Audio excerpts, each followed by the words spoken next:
Hello, and welcome to the Todd and Taylor Show. I'm Todd A. And I'm Taylor Trask. Hi. Hello, Taylor. I gotta quit. I gotta have like a thing I say. I always kind of down to my I like the pregnant pause right there. Yeah, that too. Yeah, maybe that's my new thing, the pregnant pause. Yeah, just make me wonder if like all of a sudden I've lost the signal. And I'm Taylor Trask. Like we're news anchors, like we're gentlemen news anchors. Yeah, that's of a Chicago morning show.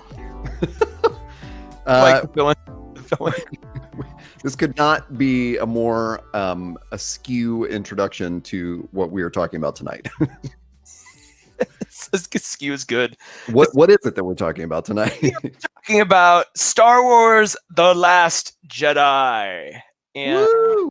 yes, and it seems like we've kind of been waiting for it for a while, and so the fact that it's happened and we're past it seems almost like, oh my god, we're already to that point now. Like it's already happened.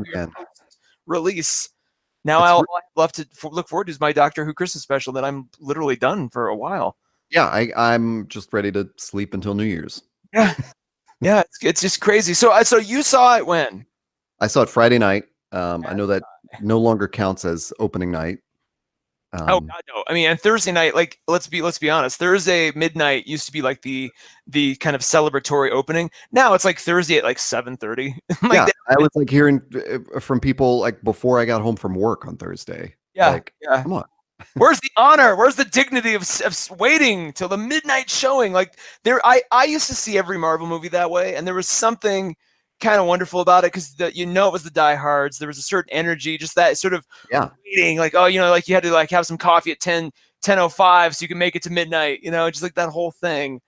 There's something about it. But this I somehow randomly got 3 tickets side by side at the Alamo at 8 p.m. on Friday, and I don't know how the hell that happened because were you late buying them? Yeah, I was like Tuesday buying them, and I'm like, I don't know how that occurred, but we did, and it was lovely. It was just wonderful.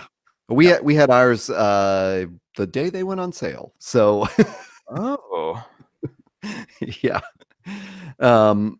Yeah, so no, I saw it under no fancy circumstances other than 3D. Okay. Oh no, was that intentional? No, it was purely out of convenience. My friend Brian, who was buying the tickets, he chose the theater, and we just went along. Fair enough. Now, interesting because I intentionally saw it in 2D. Okay. Now, having seen it, I kind of really want to see it in 3D, which I'll have a lot of questions for you. But yeah, anymore, unless it's like built to be like built on 3D, like Tron or Avatar, I'm kind of dubious of it. I mean, I'm sure it's fine, but it's just like I don't know. I mean, I think the last one I intentionally saw in 3D was Doctor Strange, and that worked out. So anyway. Yeah. So I guess let's jump in real quick. So like to give a broad viewpoint, and then we'll go through all the scenes. We'll go through all like the oh shit moments and the moments and all the lovely stuff in between. But I guess just to overall impressions, like if you're to say, you liked it, you loved it, you questioned it, a scale of 1 to 10, like where would you land? On all of that, and then on a scale of 10.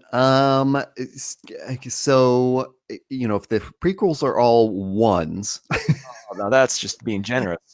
The original trilogy are all 10s. That's just being generous. I mean, this is it's like a 9 for me. Okay. I can't at this moment say like I'm not. I mean.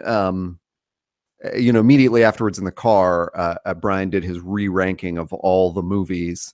And this was like number 2 behind Empire, I think was the way he put it. Where does he rank Rogue One, and where do you? I rank Rogue One so highly, and he didn't even have it in his top 5, probably. That's my number 1. Yeah, I'm very reluctant ever to put anything in a numerical list like that of rankings. But every time I watch Rogue One, I think this is my favorite.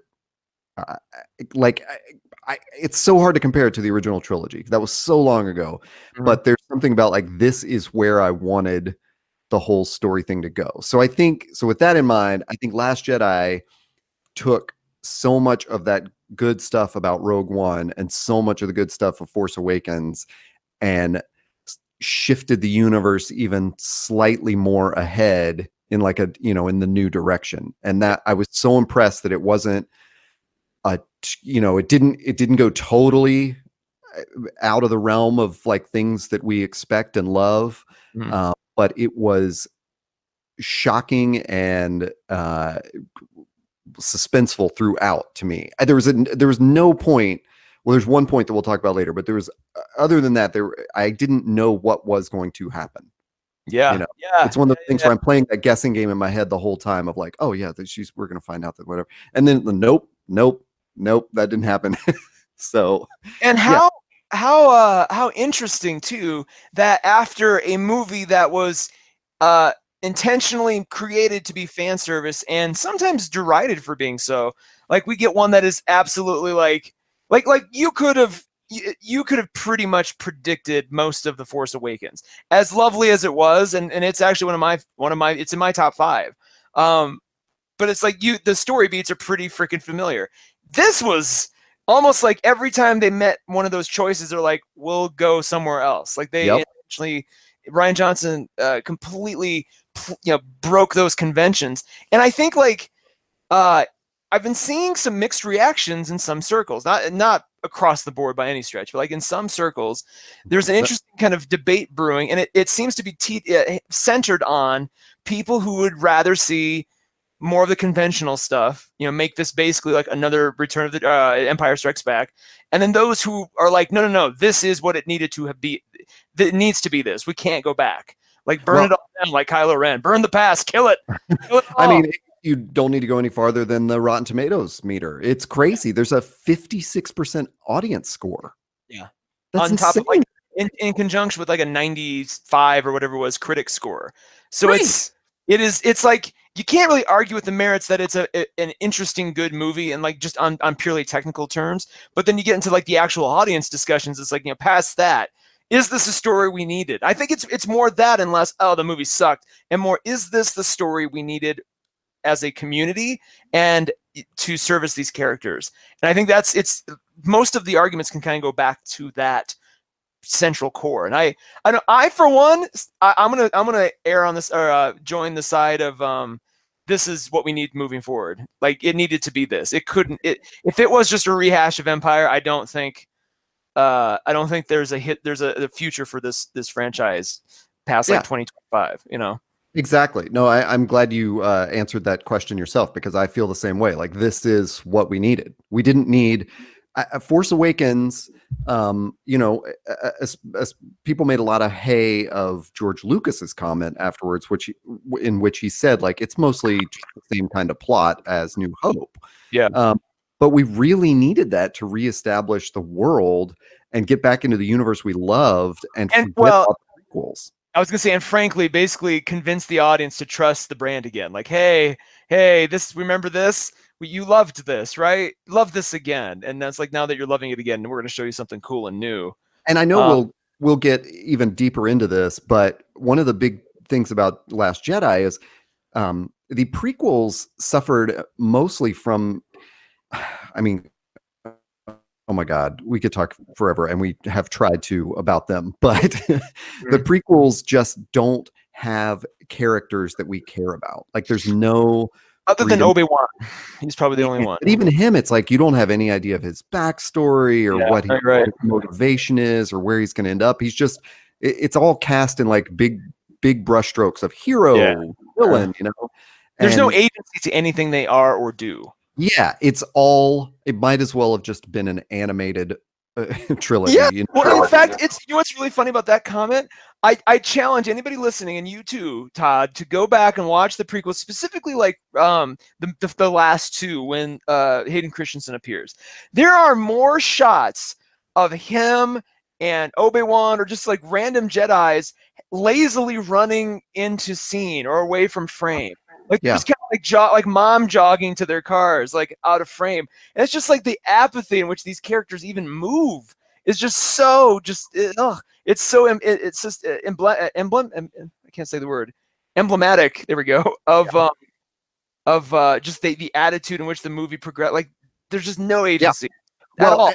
None. and what we really loved so much about, I mean, one of the many things we loved about the original trilogy was that the characters were so unique in a sci-fi, you know? Yeah.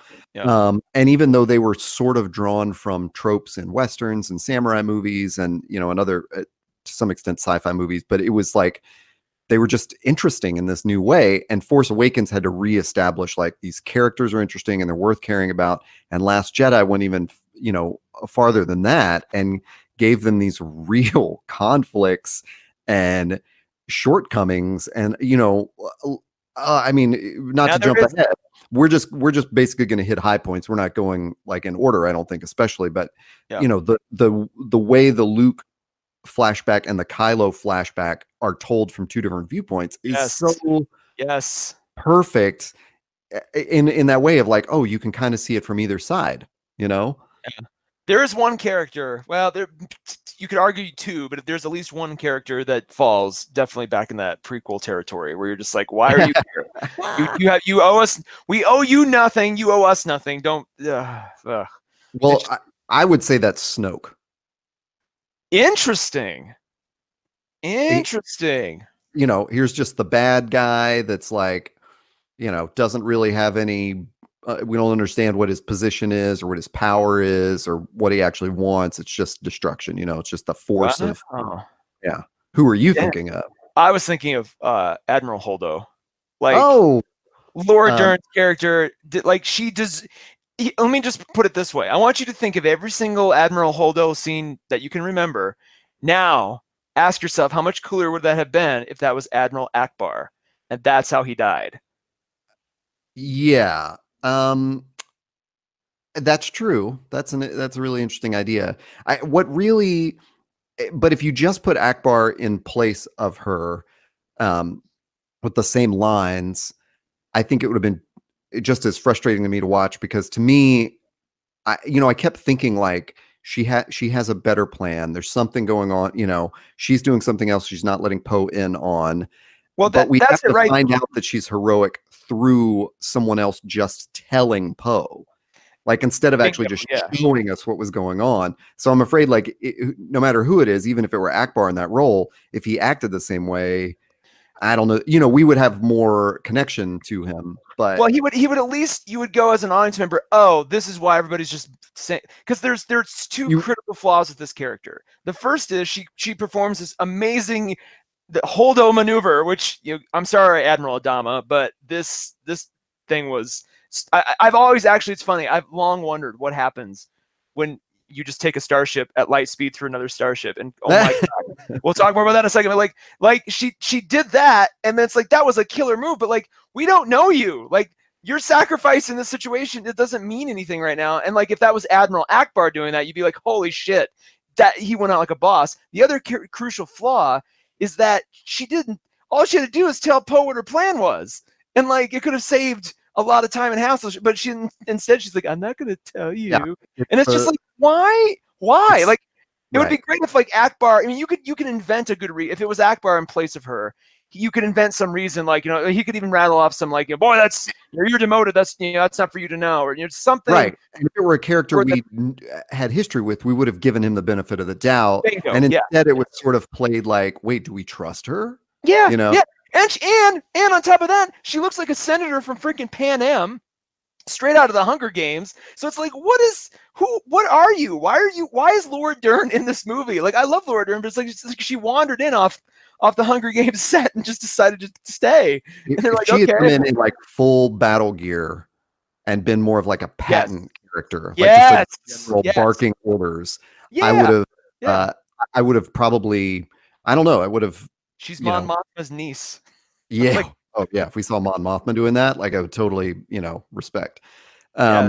Yeah, Oh my she pulled God, the can you imagine that? before she pulls the Holdo maneuver, she pulls the Sansa maneuver, which is she has critical information important to everyone in AIM, and Yeah, she yeah. does not tell them, "Hey, the Knights of the Vale are coming. Wait Yes, 5 minutes. yeah, yeah. That Just is. hold on. Don't do anything stupid." Like, Oh yeah, yeah, seriously. And then yeah. But so let's start through the kick-ass stuff first because there's so much of it. I want to make sure we get Yeah. each thing gets enough time and enough attention. I would like to start with where the movie starts in general, and that's just on a very humorous note. There was a lot of fun jokes. Not some not so fun or just kind of a little relentless, but like for the most part, there's a lot of really good humor, and a lot of it, if not most of it, was kind of centered around Hux. And just in the very beginning, when Poe, you get Domhnall Gleeson again, just amping on the most tweed British villain charm he could possibly imagine. And they've And somehow made him look like he's doing the same thing of like he's turning into Palpatine kind of thing. yeah, Like yeah, he's yeah. paler, his sideburns are even like strangely more unfashionable. Like there's dark circles around his eyes. It was Yeah, yeah. yeah. You're right. You're right. And he's in for General Hux, and you get like this, joke with modern Yeah. sensibility. And it was even more delicious because you're like, here are the two guys from Ex Machina role reversing and Yeah. having just as much fun. Like, oh man. So that was just, and then that carried throughout. Like, there's a lot of things. I mean, let's probably the first kick-ass moment was when we finally see what happens in the scene right after Rey hands Luke the lightsaber, and he just chucks it behind him like it's nothing. Like Oh yeah, that. yeah. And the look on his face. Like Yeah, yeah. Hamilton It's like, oh was Christ. Like, awesome. I mean, just like that scene. I mean, I think that scene more than any other represents the tone Yeah. and just like where this movie was going to fall. Because it's like if after that, like I mean, they're not going to treat that seriously at all. So like all of a sudden, it's like you're put on your adrenaline's a little heightened because you're going to go, oh shit. I may not know. I may not be able to predict this one. This may be a ride, and that Well, becomes fun. this was so much of what Say, Game of Thrones has done in like the macro sense, yes. Ooh, in good. like a micro sense, which is actually so much more satisfying. Which was, I mean, none of the behavior we expected was built up into like cliffhangers. It was Yeah. just built into the characters themselves of like, we Yep. know Luke and we know Rey and we watched The Force Awakens and it ended with this very, this like huge moment of her scaling this mountain on this, the Jedi outpost or whatever, and this very reverential moment. And so to have Luke sort of snort and throw it behind him, it was like it subverts all of your expectations in this like great quick moment, and you get like it informs the characters even more. Yeah. And the way she like, scrambled to grab it, and like sort of running after him, it's like, oh, I get it. Like the whole relationship established right here. We got it. Do you think the subtext it was felt a little heavy-handed now and then, where it's almost like the subtext of the movie, Kylo Ren saying, kill the past, burn it. Luke going, burn, we got to burn all this. This is all going away. Telling R2, that's a low shot. Showing like, does it feel like the movie was trying a little too hard to say, look, we're all done with all that old shit. It's all this moving forward. Like it felt almost like they were really trying to let us know figuratively and through the story, like, look. We're never going back, George. It's never going to happen. No, what a perfect synopsis. Like I hadn't even really thought of that. I had not thought of that at all. That is awesome to think that that's what Rian Johnson did of like, we're going to burn the past. But I don't think he did. I don't think it, okay. There's all these whiny fans like thinking that it's, there's new force powers and stuff we never saw before. And we had that in the last one too. Like if Kylo Ren catching a freaking laser bolt midair isn't something to like, right, exactly. Like that, and again, that was like the first scene. So that it's almost like that movie's intention was to say, we're dusting off these really awesome things you used to love, and oh, by the way, they have features that you never knew existed. Like this toy, did you know this toy does this? You're like, oh my god, I never knew that. Like that's what that movie was. This movie's gonna go, here's ways you can play with these toys that you never thought possible. Did you ever play this? Like, no, I did. Oh my god. Like, so where I gotta quit saying it's driving me. Where do you suppose, maybe this is the wrong question to ask right now, but where do you suppose a third one even goes from here? Like, is a third movie even, like, should we even assume that it's going to wrap this all up with a tidy bow? Is that a false assumption, given where this leaves us? So yeah, maybe that's something to ponder at the end. So we know J.J. Abrams is back as the director for 9. But we also know that Rian Johnson has been given 3 films in the Star Wars universe, 3 too, other, right? yeah. So, and we're just assuming they are in the universe like Rogue One, like they are just stories. They're not. It's not that he has episodes 10, 11, and 12, right? I think it is a trilogy, but it's not a continuation of this But of these characters, arc. right? Yeah, exactly. Okay. Yeah, boy. Here's the okay. Let me, while you ponder that question, consider this, and this is what probably the most shocking thing through all the stuff I've read post seeing it.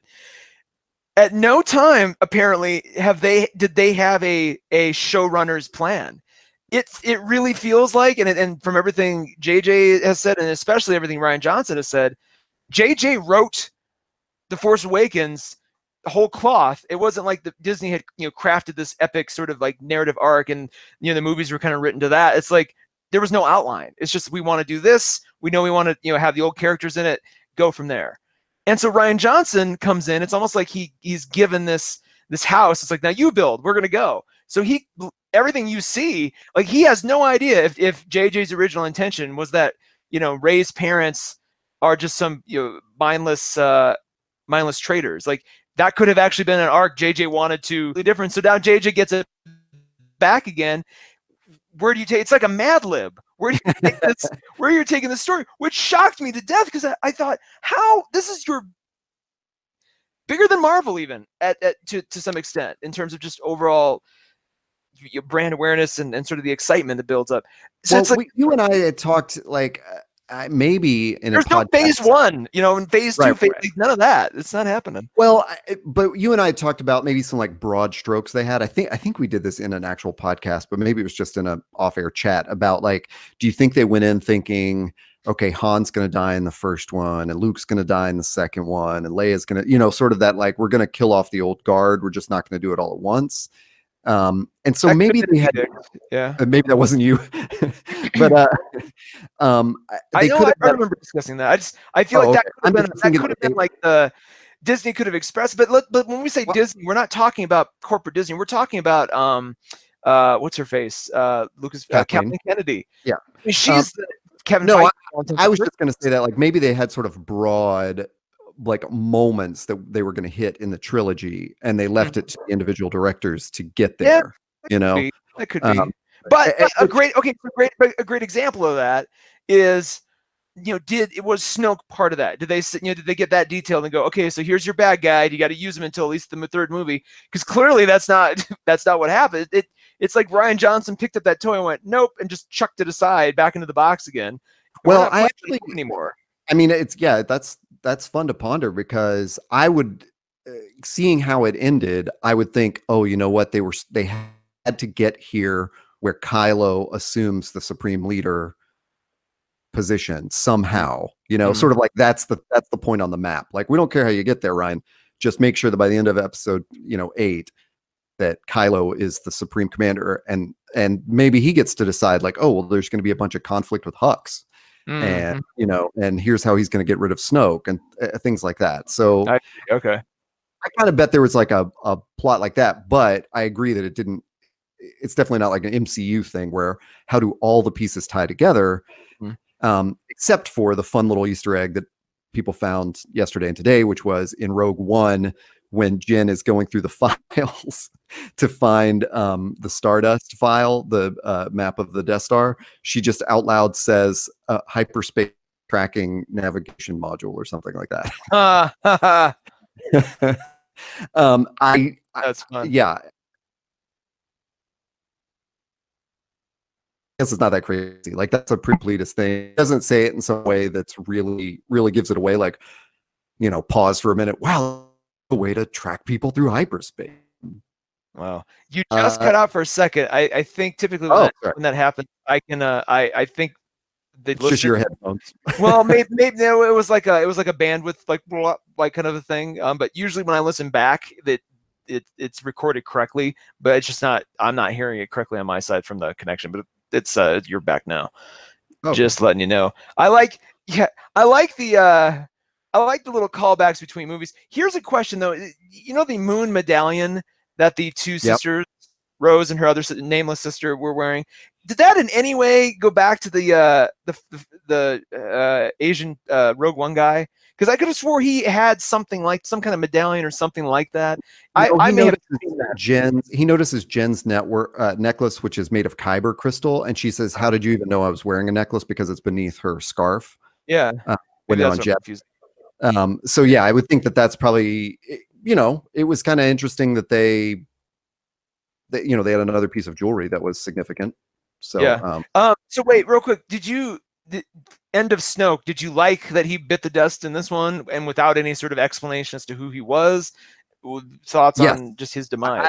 I love that because and again, in like true, like sort of that Game of Thrones fashion, uh, all the fan theories about who Snoke really was, and All wrong. I just love that it was like it doesn't even matter, Yeah.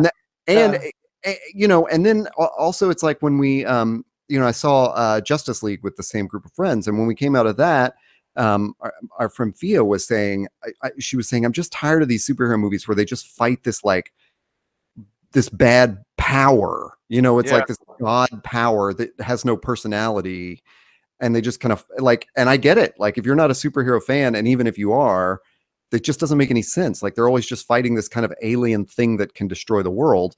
And Snoke sort of felt like that. So to have him just literally cut in half Yeah. Yeah. was really satisfying to me. I did question, like, if he's such a force master, why didn't he sense the Yes. lightsaber turning towards him?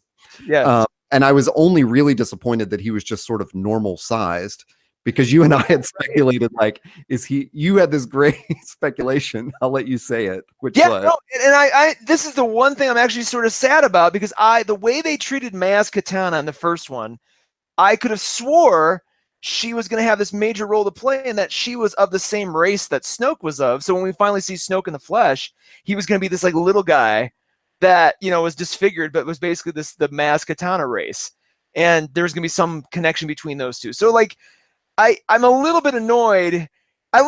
Ryan Johnson needs to learn the delicate art of giving us at least some of our shipping. Like there's a little ship goes a long way, and I have this sort of vision of him, going on the message boards and looking at, like, going on to IMDb and looking at all these, like, this is what I think, and him going, and you're just looking at all these massive theories and go, none of that's gonna happen. I'm just gonna kill him. Just like intentionally yeah, breaking these people's hearts. You give us just a little bit. yeah. Let me.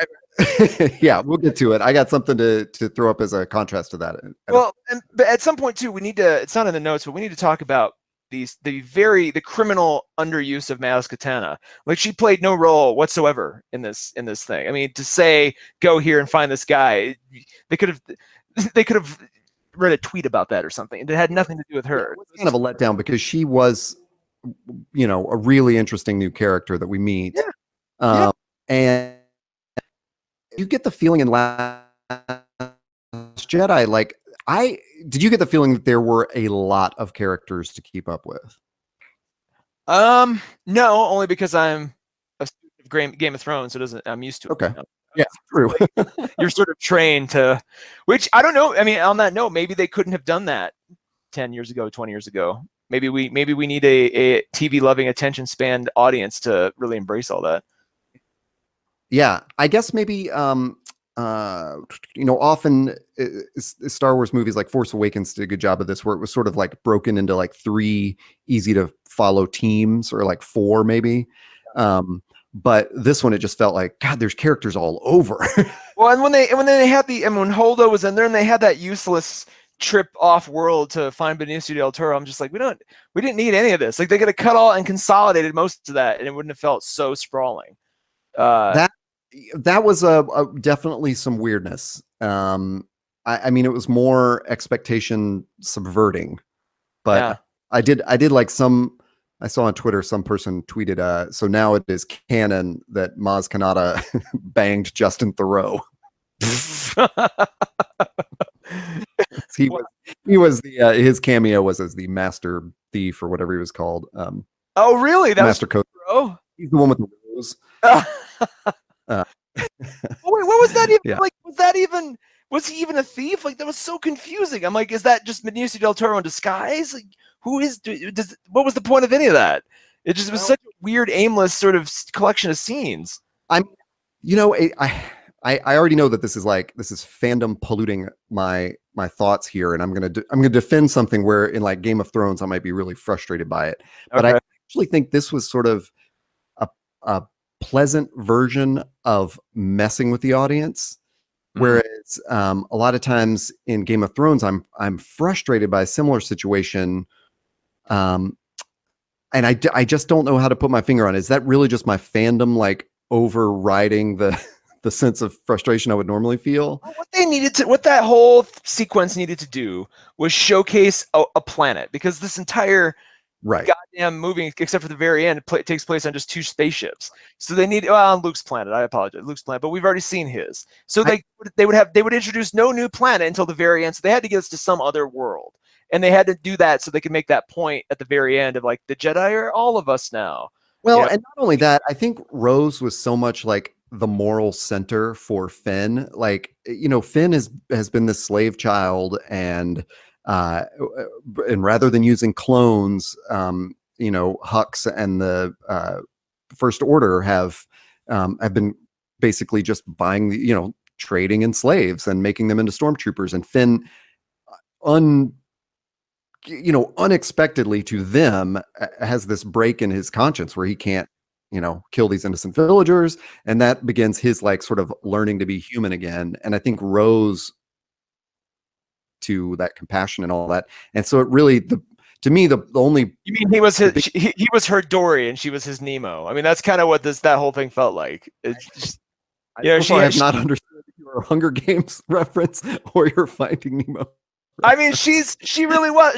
She was invented to sort of tag along and offer little quips and moral sort of asides, and like it just, and she kind of be that lovable. Like it was sort of a weird Disney-esque kind of thing to do that I'm still not quite sure if I loved it, or sorry, if it was okay, if I hated it. Like I don't know.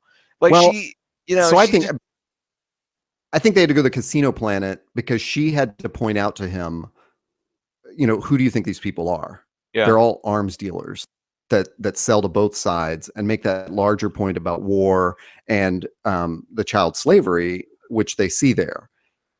It's like I think the rest of it was sort of just dressing it up to have a fun, crazy adventure with weird creatures we haven't seen. But did we have to But take them away from the ship to make that point? Like, was it because it seems like that whole sequence and Benicio del Toro's character exists to just make that point? Because then he even has some sort of like commentary and social justice kind of stuff at the end, like this is just how you get along. He yeah, had exactly. They could have like you're totally right. Like they needed a more colorful place to go to than these two ships, and they didn't want to just send one ship over to the other ship yeah secretly when yeah they're going to have the other ships cloak themselves. And yeah, so they had to have a spot, and they probably could have done it in several different ways. Just been like, oh well, just get the code from the master code breaker, and he's on this planet, or what? I don't know. They didn't, but bringing him along, I don't know. But to me, it was all sure. It didn't bother me like some other teases and flip-flops in other movies do. yeah So fair enough. Well, and let's be fair too. For every one of those, it was followed up by like force wielding Leia. Like just right. it would drop these just like bombs of amazement. So you really Yeah, I couldn't mean, like be caught up in like, well, that was kind of strange. And all of a sudden you're like, oh, I don't even remember what that was about. Look at this. Oh my God. were there moments through this where you went, oh, okay, so he's dead or she's dead? Oh yeah. Yep. And was Leia going outside the spaceship one of them? For about 30 seconds. Because in my mind, I'm like, okay, this is that shot from the trailer, and holy shit, she blows up. Oh God. And I just thought, And what a great way they did the trailer. yeah. And I'm like, what a weird, crazy setup to get us used to seeing this scene and then only to have it resolved this way. So for about 30 seconds, I'm like, oh my fucking God, did they just kill Carrie Fisher for real? And then I was like, no. There's other shots from the trailer that she's in that haven't happened yet. So we've got to see it. So, but I didn't realize that's how I thought Kylo was going to save her or something. I didn't realize she was going to force wield her way back to the ship. Yeah, That man. Yeah, that was incredible. And then when they're on Crate, the salt planet, or I don't know if it's pronounced a different way. I had to just look it up. But just another of those moments to me was when I thought, well, Finn is going to sacrifice himself. They called the, barnstorm or Basher, whatever cannon. I thought, oh, he's really going to do it. He's going to sacrifice himself. Finn's Yeah. gone. He's Yeah. done. Yeah. But the way they played that scene back and forth, where this is the moment when Poe realizes sometimes you retreat in order to fight, another battle. To have him be, the tables turn, so he's giving the order that Leia gave to him in the opening scene, but then also to have Rose be the one that saves him and then teaches him that, final moral lesson of like, I was like, holy shit, this is like, what a great way to like bring all of this together, and not I that thought all of that was such. I thought it was going to be Poe and not Rose because when I saw the ship pulling, I was like, oh shit. And I then thought this is where Poe sacrifices him. I thought that was the end of Poe. I was like, oh my God. And then Rose, I was equally confused. So there was some other moment where I thought Poe was a goner. And I can't remember what it was, but, and one of the other I'll put in our kick-ass section was, Chris to in a text chain in the opening scene when Poe does that, where he rolls back and then the TIE fighters are right in front of him and he blasts them. Yeah. Out of the X-wing. It's called the Talon roll. Yeah. He was in the right room and was like, "Hey, if we have him roll like this?" Yeah. I know exactly. Cool little nods like that, I think, to everything in the Star Wars universe. Well, what about another nod? Yoda, Frank Oz himself. Oh, this is up. So, I had this question. I didn't look it up. Do you know, was that a puppet or was that CGI? It was CGI. Okay. But voiced again by Frank Oz, I guess. Yeah, definitely. Okay. Yeah, I mean, I having like just bias, imprinted on my brain since 1977 or whatever, or when was it, 80? I just think Yoda is icky, and so I never see Yoda and go, oh, it's that lovable Yoda. I'm like, oh, it's that guy that ate like, the Twix bar that Luke that's for himself. Yeah. How dare you? I know it is. How dare you? So, but I thought it was it did not shock me to see him appear. Really? Now I thought I was in my mind, I kind of figured somebody might. Right. I thought, and honestly, Yoda's way down the list. I thought first, fucking Han's gonna show up. Like, man, like blown my. Right? Well, that's where we were at that point. I'm like, right. God damn it, anything could happen. They could. I mean, I'm thinking somehow Han's gonna like force, and I thought maybe he would force appear to Kylo or something, or delay, something.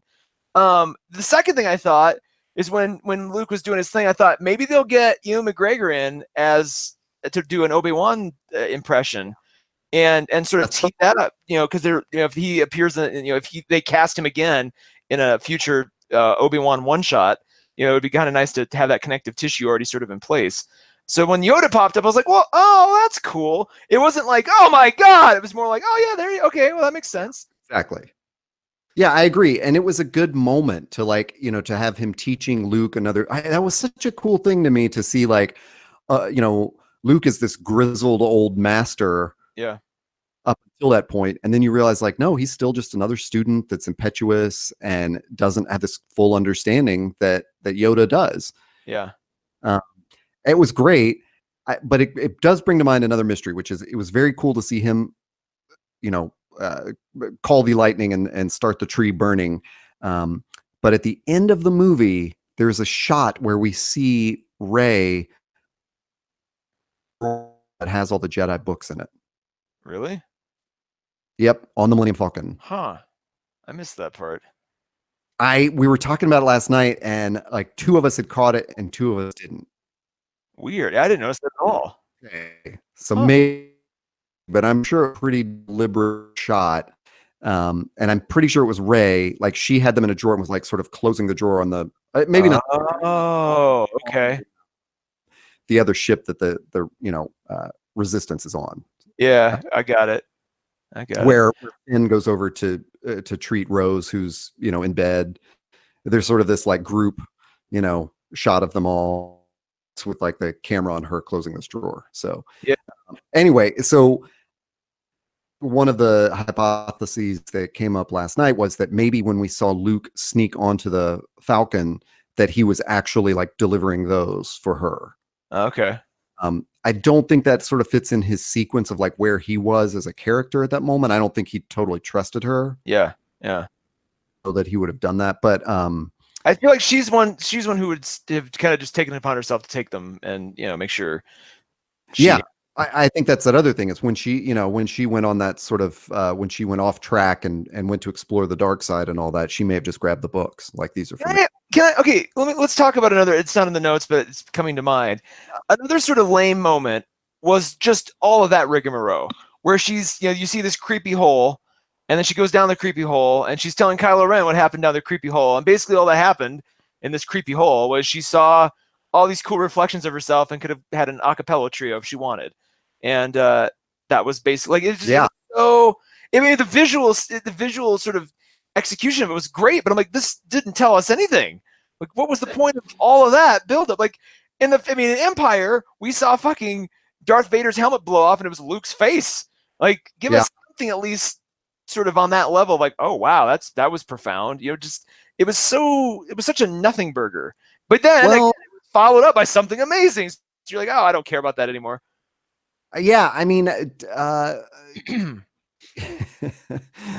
take us now to another nerd hole, which is years ago. I read this book called The Dharma of Star Wars, where a Buddhist teacher was teaching the lessons of Buddhism through lessons or through examples from Star Wars, and just sort of paralleling like how much Yoda is really like a Zen master, and so it was very, it was tongue in cheek, but it was a serious book about Buddhism, and I just took that as sort of like it's like her parents being nobodies. Like that's the lesson, is that it doesn't always turn out that you're descended from royalty and there's this fairy tale ending, and it doesn't always work out in a fantasy movie where you stare into the mirror and you see that your greatest enemy reveal himself to be you. It's like sometimes you just look in there and there's nothing there. Wouldn't it have been cool though and I get that, and that's fine, but it would have been cool if they had that, and then all of a sudden, like all the different Reys, she stayed, the one in the center stayed her, but they all transitioned into different Jedis, some that we recognize, some that we don't. I did think basically just something like her aging or something. Sorry, go ahead. Yeah, they transformed into Jedi, giving us some indication that like there will be no end to this. Like she's in the lineage, and it will create both good and bad outcomes. Yeah, and we're just part of an endless cycle or endless chain. Like something.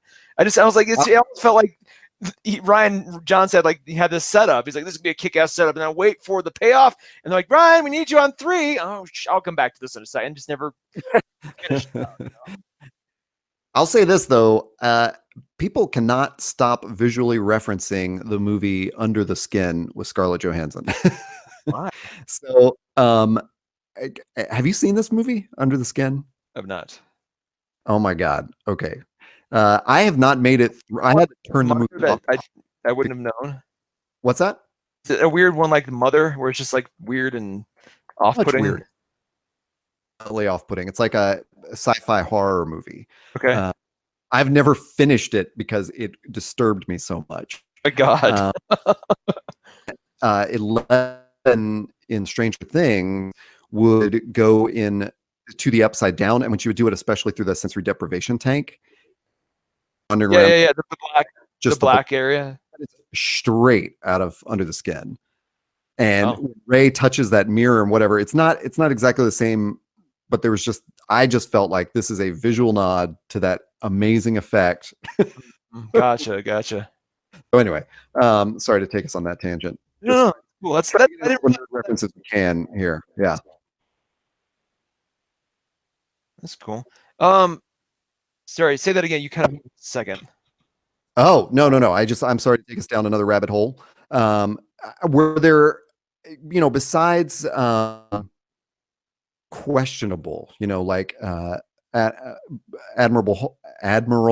Holdo, Benicio del Toro's character, were there any other things that you were just sort of you know, slightly put off by?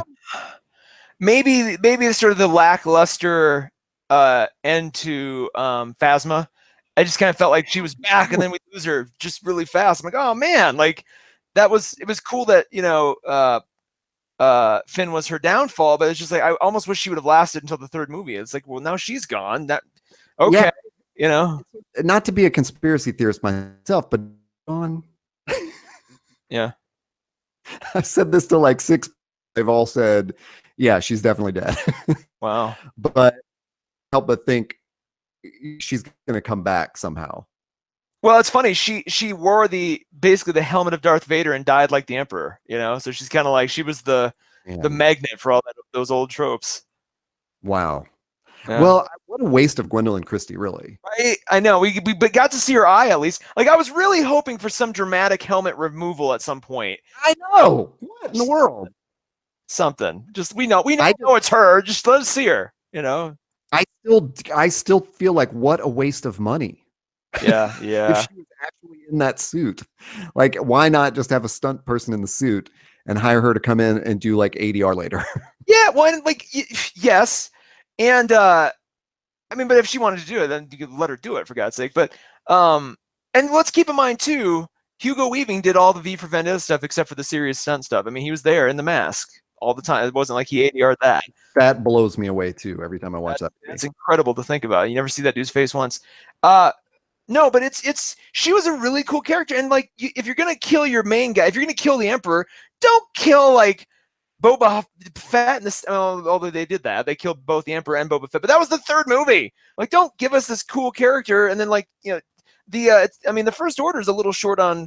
Yeah, they have a lot of people, but they're really short on like these cool characters. So I don't know. The other thing was, I'm definitely just hoping that she comes back in some way. Yeah. God, that'd be great. I mean, it'd be awesome, but at this point, it's kind of like, okay. I mean, I guess we can fan service that now, but I'd rather you had just keep her in legitimately. The other thing that was not necessarily a questionable moment, but just or a bummer, but just the thing that sort of I have never been to a Star Wars movie where I felt this much despair at any given sitting. Like there was just a lot of freaking like it was very hard to stay hopeful during this. Just I mean, in certain moments, right? Like, or do you mean overall? I mean overall in terms of what's happened to the Resistance. Yeah. Like we start the movie and they won the last movie, and yet they're on the run. That was a little kind of hard to take, and the fact that they're just continuously getting decimated. They roll out all these awesome bomb ships to kill the dreadnought.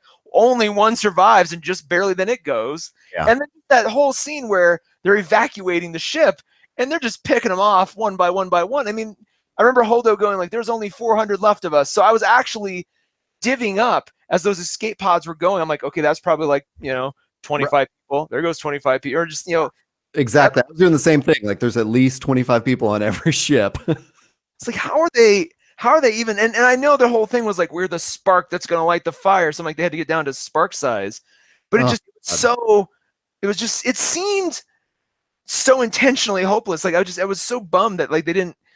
It would have been, and granted, yeah, the Holdo maneuver was killer to look at. I mean, it was like one of the most breathtaking things I've seen in a theater in a while, especially because there was just no sound for a while. Yeah. Well, yeah. Let's talk about that for a moment. That was so just, again, it's sort of like the lightsaber. Like as soon as they started firing on the cloaked escape pods, I was like, get in the way, like take out that cannon somehow, and it took her a while to sort of jump in the seat, even though it was heroic when she did. I understand, like they're caught in the fog of war, and she doesn't know, like, how can they even hit these ships? How can they see them? What's going on? But then that, oh my God, it was so spectacular. I mean, I'm just with you. Like I don't know how to describe that other than just like my mouth was open. The theater went, not only did the sound from the movie stop, but it was like you just heard people gasping. Yeah. Because it wasn't like it rammed it and blew up. Like you saw this like weird, like crazy spectral light shape like ripping through it. Just the depiction of it was just unbelievably gorgeous. Not just that one ship, but like basically everything behind it in line. And oh man, yeah. And what you said earlier, which is we've always sort of wondered, what happens if you jump into light speed and there's a ship in front of you before you get to it or whatever, you know? And even earlier in the movie, when they've been doing that new maneuver, which I really like in the three new movies, where the ships just sort of pop into space, you know? And when they start doing that, I'm like, man, the calculations you would have to do, you know, that's like going through my head. And so when that becomes this huge saving maneuver, God, it was really amazing. I wonder though, I do wonder, as killer as that was, why we didn't see a scene where somebody goes, let's just start with that next time. Because that's how that's how you stop any empire, anything at all. Like just get one of your ships, you know, get a pilot. You're gonna have a pilot that's probably gonna have to do a kamikaze mission. Just get somebody on the resistance side who's kind of done with their life, and just like aim it at anything and just do that like every time. Well, yeah, I'm sure it's an expensive maneuver.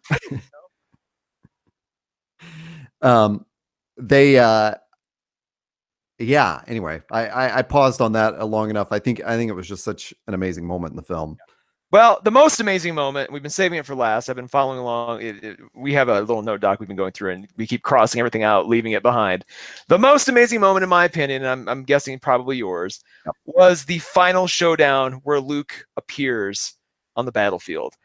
I just, from start to finish, that entire goddamn sequence was was every bit as fulfilling as I'd hoped it would be.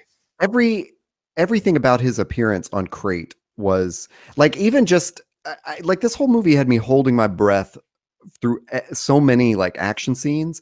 And when they got to Crate, like I forgot that we had seen the trailer with this battle in the salt, you know? Yeah. So it was like they landed there and I went, oh, wait, we have like another whole battle. Like I was so excited, like, holy shit, what's going to happen? And then from the moment he shows up, just walking down the tunnel, which, you know, at the moment I was like, well, how do he get in? But old Jedi. But then when he kneels or sits down and talks to Carrie Fisher, that was as close I was to just like bawling during the theater, you know, like just because at that moment I sort of lost my suspension of disbelief and just saw it as Mark Hamill and Carrie Fisher talking on set. Yeah. And it was like, it just broke my heart. And then, yeah. So I'm with you. This was definitely the most shocking moment of that was the movie. A clever little setup too, because it does. I think it did that to everybody. So yeah, you're thinking he's really there. He's really exactly talking to her for real. So there's nothing to suspect that he might not be physically there in terms of the like. It was so perfect to sort of seal you in that moment with him. So that reveal happened. You're like, oh my God. It was that much more. And again, like, you know, all those things where I was sort of guessing at what might happen when Rey left. God, I wish I could remember the name of the planet that he's on. But when she left in the Millennium Falcon, I thought after the conversation with Yoda that we were going to have another Empire reference, and we were going to see Luke using the Force to remove his X-wing from the water. Yes, exactly. Oh, totally with you. The second they showed the X-wing in the water, I'm like, well, clearly either he or Rey are going to raise that thing, you know, effortlessly to get out of there. Yeah, I was totally with you on that. So when he appeared, I don't know that I was calculating too much. Like if that was like cut out of the film or if we'd see it in a flashback or some explanation. Same thoughts. I know exactly where you're going with this. But I'm with you. Like when he has the moment with Leia, I was convinced he was there for real. Yep. Because I'm like, they just cut that for time. You know, clearly he got, he'll walk back out after the battle and you'll see the ship or, but that never happened. And then from that point on, once he starts walking and everybody's like, it's Luke Skywalker, there he is. And he walks out. The whole thing played like a Western. Like the resistance, the townspeople hiding behind the saloon door, looking out. There he is, and he walks like a goddamn gunman. And then Kylo Ren in response says, like telling his gang, his posse, everybody fire. So you can just imagine like horse-mounted men like firing all at this one guy. And I thought one of two things is going to happen. Either he's going to just force Ghost away in like kind of a moment of sacrifice and then be able to haunt Kylo Ren or something, or the smoke's going to clear and he's going to be just holding every goddamn beam like Kylo Ren did. And holy shit, that would have been crazy. They're all suspended. But when the smoke cleared and he was just still standing there, I was kind of like, how? Where? Okay. Like just the sort of the shock of that. And I they were thinking that, like what Yeah. we should do is have him holding them all suspended. But we're gonna just continue to subvert. So this whole thing should not be called The Last Jedi. It should be called Star Wars: Subversion. One giant, like, nope, not that way. And so. And when he was standing there, because I had that same feeling of like, okay, this is his moment of sacrifice, and he is actually at this point a Force ghost. Like he has done the Obi-Wan thing. All these plasma beams have killed him, and now it is his ghost that's going to confront Kylo. But when he just sort of walked out, I was also just perfectly willing to believe it. Like, oh well, there's some Jedi trick that he did, and he was safe. Mm-hmm. And then the brush off the shoulder, just yeah. like so he goes down and he confronts him, and I like that there was no sort of like, come on, Kylo, please just come back to the light. I like that we had just kind of gotten past that, and he's like, look, I'm sorry I did that to you, but you're a fuck up, and we've got to, this won't last. You're gonna go down, man. I was honestly waiting literally for the words, I failed you. And then Luke said it, and I was like, oh my God. Yeah. And the fact that he said it, and it wasn't like, I failed you and we're done now. It was like, I failed you and now I have to take care of this. Yeah.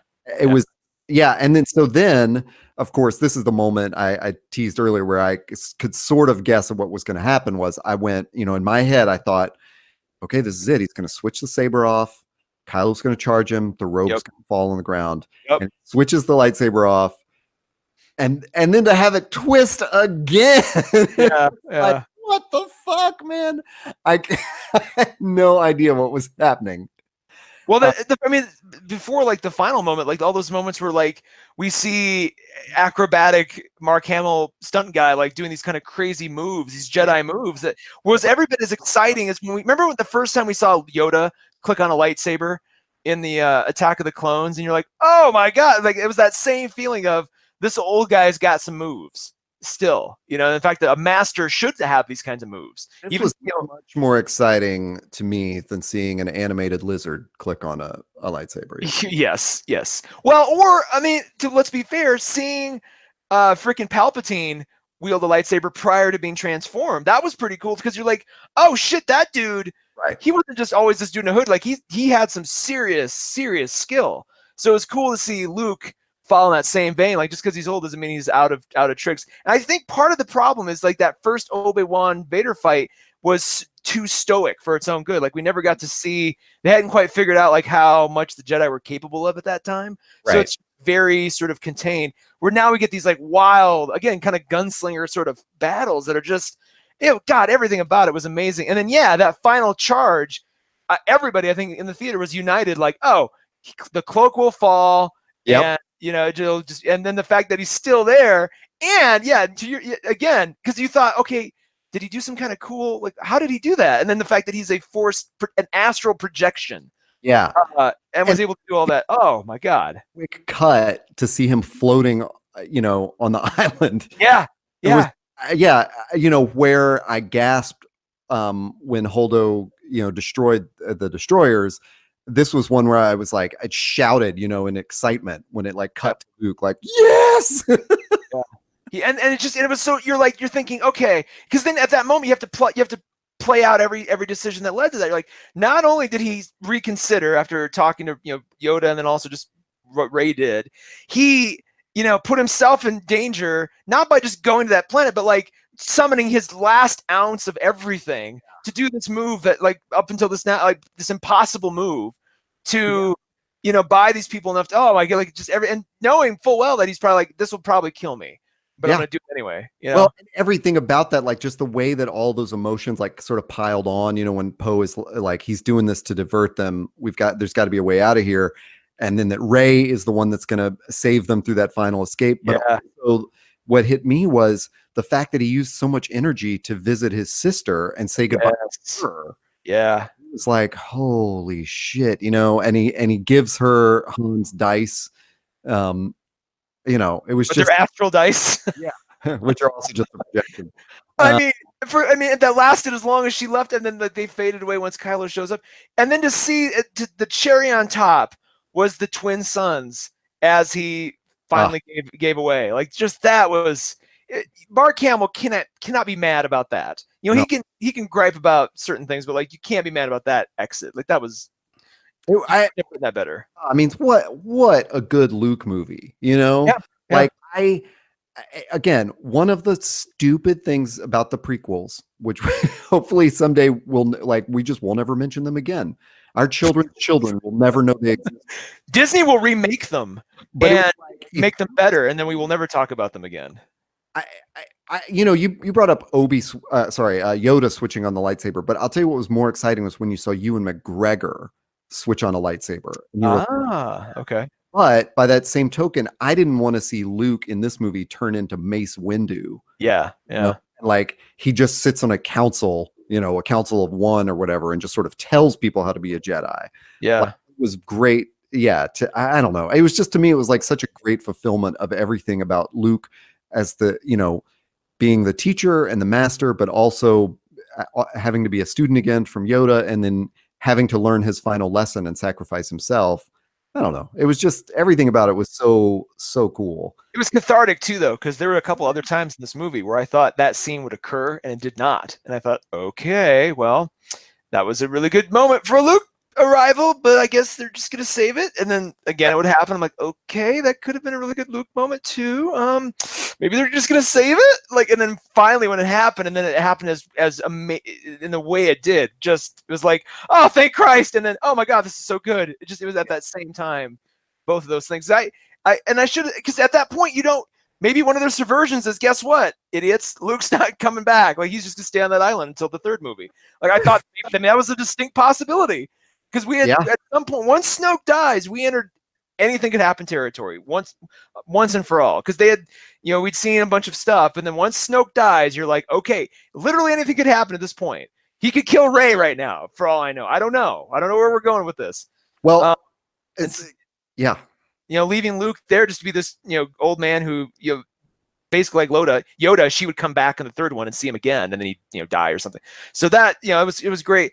Well, you made a comment about how, you felt despair because of like how decimated the resistance is now. Mhm. But to me, one of the things that I thought was hopeful, but also realistic, just in a human, conflict sort of way, was Hux and Kylo, have a clear disagreement about going out there to meet Luke, and like Kylo throws Hux into the wall, and like it's just clear that there's bad blood between them and there's going to be a power struggle.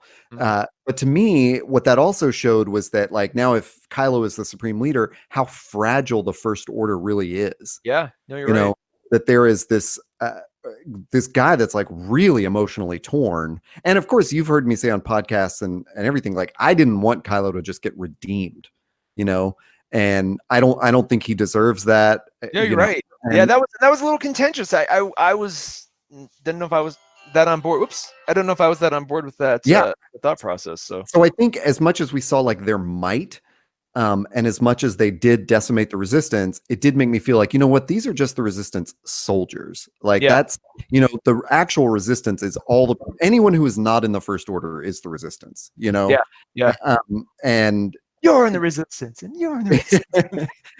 well, I mean, and that's, Are you a that's, child that can force wield a mop? Why, join the resistance. Save the galaxy. yeah, exactly. Oh, dude, what a great another little moment there at the end. But yeah, that to me showed how fragile the Empire is, or the First Order, because it relies on um it's a cult of personality, uh and that's what it was under Vader, and that's what it was under Palpatine, and that's what it's going to be under Kylo Ren, and therefore it has cracks in it. You can't, the Um, people. do you see Yeah. Kylo Ren as a good leader, especially of the Oh, dark side? no, not at all. I don't see how this is going to last past Tuesday. No, no, no. I mean, because he was humiliated. Had to be humiliated when he returned. Uh, to Hux and the rest of the First Order. And he's Like, just so impulsive, and he's just yeah, he really is like well, there's any number of comparisons I can make. He's very sexually oppressed. Just he's got a lot of demons, and he something needs to. I don't know what he needs, but it's it'll be interesting to see. I honestly, I'll go back to that question I asked you earlier. How do you honestly do a third movie following this story? Like, where the hell do you go? And especially now that Carrie Fisher has passed away, you just took a major, like, you reduced this down to very few characters, and then you took a major one off the list. So it's like, what do you do? Well, one of the comments that came up, from my friends that saw it together was that it did definitely appear to us that Poe, the storyline here was Poe being groomed to be a commander or perhaps a general, and getting several leadership lessons through the movie. And so is totally fine, but you still need Leia for any kind of redemption for Kylo, or they need to have one final. I figured he met his father, he met his uncle, he needs to meet his mother, and she would maybe be his end, or something. But now that you take her away, like, where does that start? Where does Kylo Ren go from here? Maybe that's the answer, is that he's all dark side. He'll never get the redemption, because, and to me, like, I don't think he deserves a redemption. Like, I just don't, I don't want him getting together with Rey. I didn't want us to discover they were lost siblings or something. Like, we didn't talk about that. What were your thoughts on the revealing of Rey's parentage? Were you pleased with that? Loved it. Okay, loved me too. It needed to be that. If she was a secret Skywalker or a secret Kenobi, I was gonna be like, fuck, we don't need that. She needs to be a normal nobody, and I'm so glad they went that road. Yeah. And I think it really also fell in line with the things that Luke was teaching her in the 3 lessons of, like, the Force is just, it moves between all of us. And I don't know. I felt like it was a good way to talk about it, and thank God we didn't have to hear the word midichlorians. Oh, Jesus. I think Disney / Lucasfilm of now is trying very hard to make everybody forget that was ever a thing.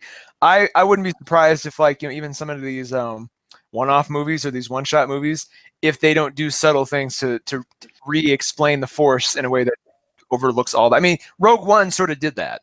Rogue One, when they talk about the Force, there was a lot of sort of lore, and the way they described it was much more religious and less, look, see, there's a cell that's in all of us. And like, it was less that opening, that, the little video they show for visitors at Jurassic Park with the animated DNA. I always kind of felt like that's what Lucas did with the Force in terms of midichlorian. It's like we took ancient dinosaur DNA and put it in a frog. We took a bunch of midichlorian and put it in a little bowl in the desert, and he became Darth Vader. Isn't that neat? That whole thing. Anyway, I think that's, from me, that's all I can say. I do want to do a quick little lightning round with you, because there's a couple little fun moments. Yeah, I'll tell you. My first thing in the lightning round is, and this will anger fanboys, but I was really pleased with how little C-3PO we saw. Thank you. Even more, like, Yoda, I've just always thought was icky, but 3PO actively annoys me. Yeah.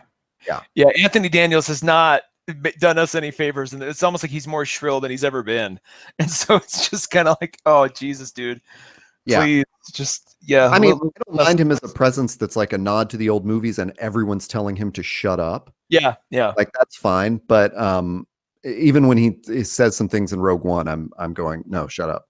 Yeah, no, just be quiet. We know you're there. Yeah. You mentioned blue milk as well, I see. Oh, so man, when in possibly the most disturbing scene, when Luke just squeezes the teat of this giant manatee mutant thing, and then drinks the milk. So we walk out, and Brian says to me, like, oh, so was that the blue milk? And I was like, what, is blue milk a thing? And he said that on Tatooine, there's like Luke's aunt Rue, yeah, makes a reference to something about the blue milk. Yeah. And then I think in Force Awakens, there was like a bottle of it sitting on a counter or something like that. Family Guy Star Wars, Family Guy Star Wars parody episodes heavily play on the blue milk joke. So there's a lot of that too. Right. So I only passed that along as this was what the really huge Star Wars nerd that I saw the movie with caught as like a reference, like maybe that's the answer to what blue milk is. I Unpasteurized too. Did you notice that? Straight out, I mean, straight out of the source. it Just was God intended. it was awful. I particularly like the little Jedi nun characters that they added. Oh yeah. Um, it was really funny because you see we've seen Luke on the solitary island and Rey walking up to him now for a year, and then the first 5-10 minutes are just them still on that island together. You don't really see any other life forms, so to see Yeah. Rey cause some damage, all these little like alien nuns are cleaning up and all disgruntled and everything. I was like, what Jim Henson farce have we entered? Like, what is this? Yeah. They were hilarious. I enjoyed it, and I had so steeled myself for a movie of like training montages and stuff. Yeah, right. I know. And so everything about the whole island experience made me happy that I didn't see anything that I was dreading. And it's funny. So I also, after I saw it, like several hours after, the next day, I was like, okay, so Luke really just, he starts it with, I'm going to teach you 3 lessons.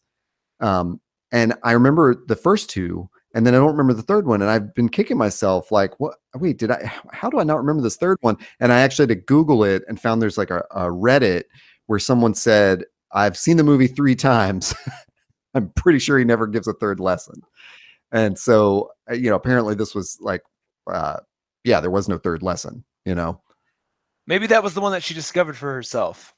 Maybe, or it's the one that, as one of the commenters pointed out, like his Force ghost will teach it to her in the next movie. Oh, true. Yeah. They meet up, and he's like, "I never gave you your final lesson." Yeah, that would be great. That'd be great. The third lesson is Abrams, Mambo number 5. That's a very Abrams thing to do too. Like, yeah, you can almost guarantee that's right out of the Lost Handbook. Even though he didn't write all the Lost episodes, but that's his sensibilities baked into that show. Yeah. Well, that said, that was a I almost feel as breathless now discussing it as I did watching it. I will definitely be seeing this a couple more times in the theater, but you should too, everyone who's listening. And then maybe we can convene again and talk more Star Wars stuff in the off season, in the Star Wars off season. Until then, Taylor, where can people find this podcast? You can find us online. We're on Apple Podcasts, Stitcher, Google Play, or wherever podcasts can be found. Go ahead and tell your friends. You can also find us online, Twitter, SoundCloud. Find us there. And of course, findusthere.org, where you can get all our shows. We've got new stuff coming in the new year, so subscribe to this and any of our other shows to stay up to date. Yeah, and we've been doing a cool little series ourselves. I mean, it's part of the Todd and Taylor show. We just call Coffee and Comics, where we talk about the coffee we're drinking and one comic book.